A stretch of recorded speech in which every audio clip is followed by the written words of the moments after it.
C'est l'heure du premier journal d'information ce matin sur Studio Kalita, relayé sur les ondes de Radio J. Tsahal a lancé hier soir un raid aérien contre des positions du Hamas dans la bande de Gaza, et ce en riposte à l'envoi hier d'une série de ballons explosifs de Gaza vers le territoire israélien, plus exactement vers le pourtour de la bande de Gaza.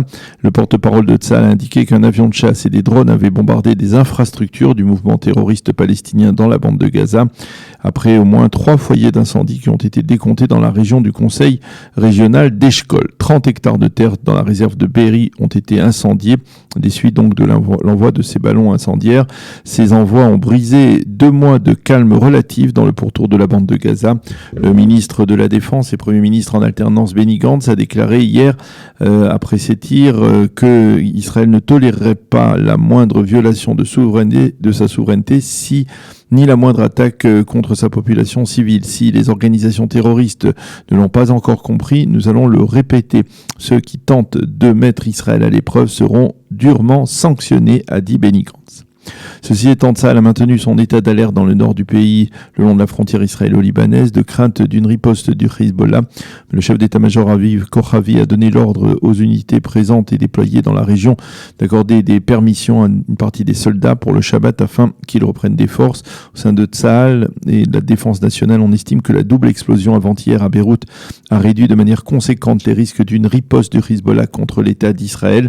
Le mouvement terroriste chiite est actuellement, vous le savez, la cible de la colère d'une partie de la population de la capitale libanaise, et il est peu probable que le mouvement prenne le risque de se lancer dans une opération contre des cibles israéliennes actuellement.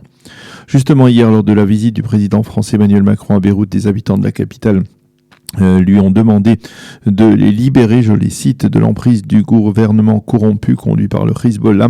Le président français, lui, a soigneusement évité de prononcer dans son allocution à Beyrouth le nom du mouvement terroriste chiite. Hier soir, une première cargaison de denrées alimentaires et de médicaments américains est arrivée sur l'aéroport de Beyrouth.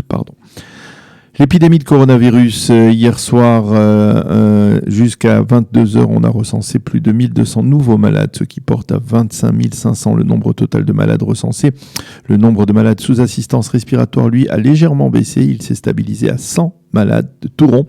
Quant au nombre de décès, il a augmenté de 6, ce qui porte à 576 le nombre d'Israéliens qui ont succombé des suites du coronavirus depuis le début de l'épidémie.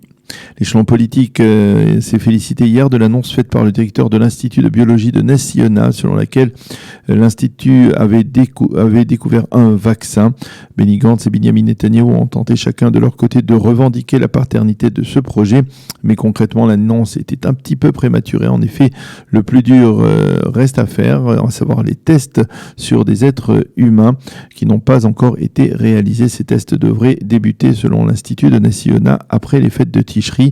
Ce n'est qu'alors que l'on saura si oui ou non le vaccin découvert est véritablement efficace. Hier, le Premier ministre, de visite à l'hôpital Shaare Zedek à Jérusalem, a déclaré qu'Israël avait pris également des dispositions avec d'autres instituts biologiques à travers le monde dans l'espoir qu'ils pourront trouver dans les plus brefs délais un vaccin. Quoi qu'il en soit, l'objectif de l'Institut de Ness Yona sera de se doter d'ici 8 mois de 11 millions de vaccins efficaces, soit des vaccins pour l'ensemble de la population israélienne et une partie également de la population palestinienne. La tension se poursuit au sein de la coalition gouvernementale. Le budget de l'État doit être voté le 25 août, sinon la Knesset sera dissoute et des élections, les 4e en 2 ans, se tiendront dans les 3 mois qui suivent.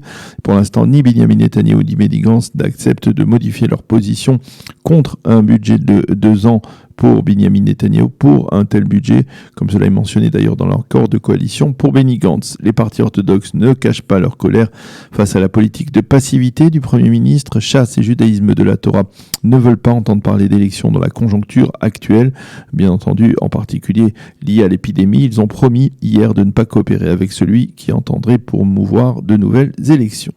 Pour l'instant, l'ordre du jour de la réunion hebdomadaire du Conseil des ministres de dimanche n'a pas encore été rendu public à cause des dissensions entre Benny Gantz et Binyamin Netanyahou. Hier soir, le ministre des Finances, Israël Katz, a affirmé qu'il était impossible de gouverner avec 2 premiers ministres.